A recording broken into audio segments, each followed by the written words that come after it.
Maggiori risorse per la programmazione sanitaria già a partire dal bilancio del prossimo anno, passando per un investimento forte sulle infrastrutture, a cominciare dal piano straordinario di assunzioni, percorsi formativi e ricerca delle professionalità necessarie alle piante organiche. Queste le richieste del sindacato veneto, che torna a chiedere con forza un nuovo incontro in regione. Invarianza di spesa che viene inserita nel nuovo piano sociosanitario regionale rischia di non garantire la piena realizzazione di quegli obiettivi e di quelle finalità, per cui noi chiediamo risorse aggiuntive anche a carico del bilancio regionale e chiediamo un piano straordinario di assunzioni mirato alle figure particolarmente carenti, dai medici specialisti ai medici di medicina generale, ma anche a tutte quelle figure che garantiscono un intervento e una gestione integrata sul piano sociosanitario rispetto a tanti fabbisogni e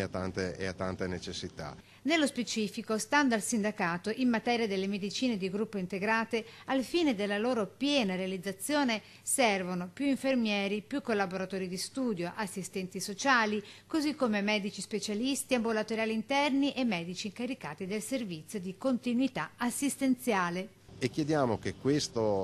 la realizzazione degli obiettivi sia organizzativi sia di gestione dei percorsi e della complessità delle risposte cliniche alle complessità cliniche sia definito nel piano con un cronoprogramma preciso.